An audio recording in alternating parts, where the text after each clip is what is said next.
Voici notre code d'implémentation de Digextra en utilisant les listes chaînées. Par exemple,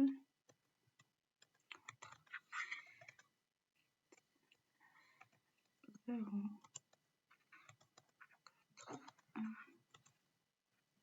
1 sur des sources depuis la node 1 jusqu'à 5. Par exemple, 4, 1. Short space 3, E, C, B.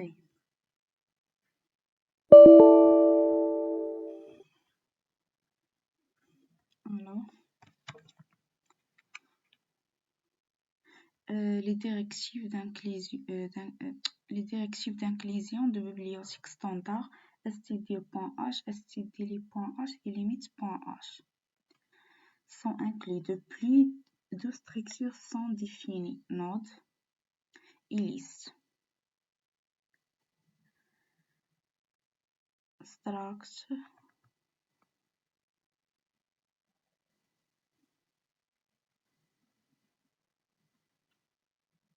La fonction digextra et la fonction printPath sont déclarées les variables nécessaires pour stocker la matrice de coût, le nœud de départ, le nœud cible, le poids de chaque arc, la distance du chemin le plus court et la liste adjacente sont déclarées aussi. La ligne printf affiche simplement un message d'entête des short space algorithme digextra. Un message d'entête. Après, on a les boucles. Les boucles for, ces boucles for initialisent la matrice des coûts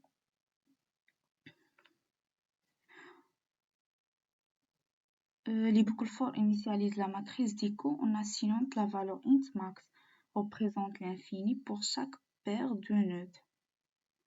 For i égale à 1 jusqu'à n et plus et g,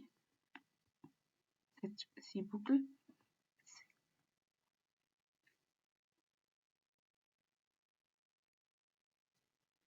Ces boucles for sont utilisées pour demander à l'utilisateur d'entrer les poids pour chaque arc entre les paires de nœuds. Les poids sont stockés dans la matrice des coûts. Après,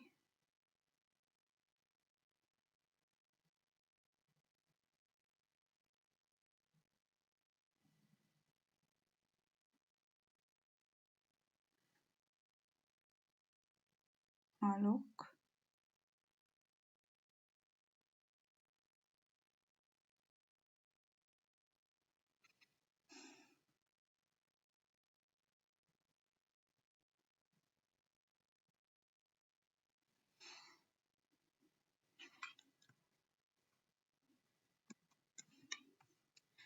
La boucle for est utilisée pour initialiser la liste adjacente pour chaque node. Si le coût entre les nodes I et G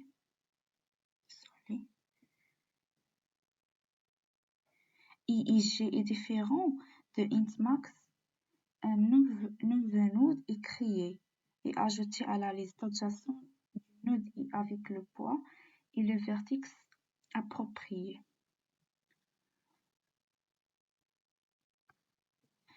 Ça prend jusqu'à 0.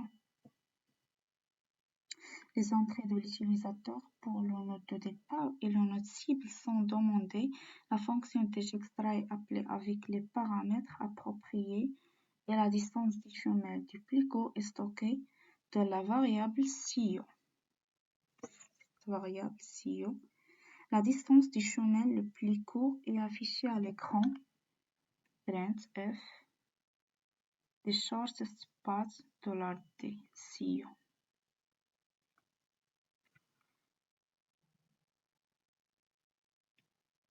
int digextra list graph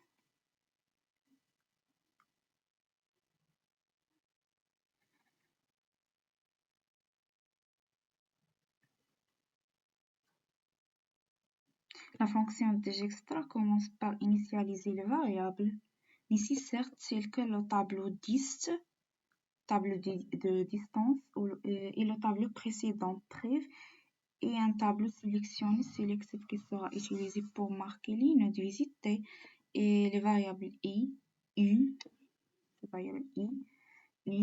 V, W et path sont également déclarées. La boucle for. La boucle for ici est utilisée pour parcourir toutes les nodes non visitées. Pour chaque node non visitée, c'est la distance de la source. For if not select. Si la distance dist V de la source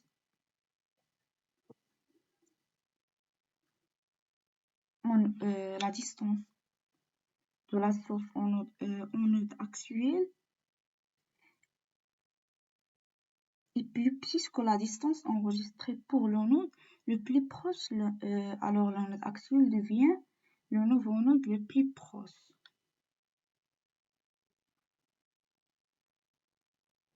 Node current.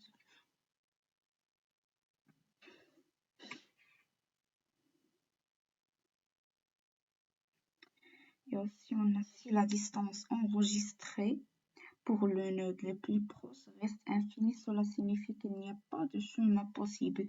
Donc, la boucle est interrompue, sinon le node le plus proche est marqué comme visité et la liste adjacente du node est parcourue pour mettre à jour les distances et les prédécesseurs du node adjacent. Ça, bref.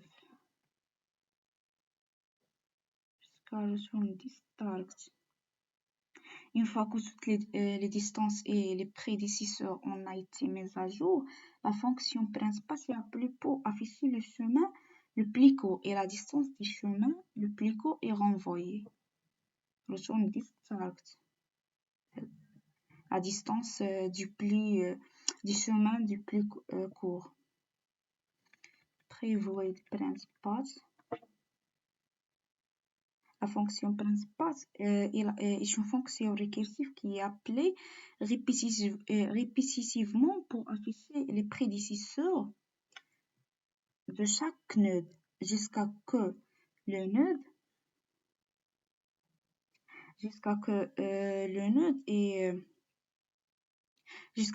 source soit atteint. Le chemin le plus court est affiché en ordre inverse, donc la fonction principale affiche d'abord le prédécesseur du node cible, puis le prédécesseur de ce prédécesseur, et ainsi de suite jusqu'à atteindre le node source. Chaque node est affiché en tant que caractère en utilisant l'indice du node dans l'alphabet, par exemple 0 correspondant à 1 correspondant à B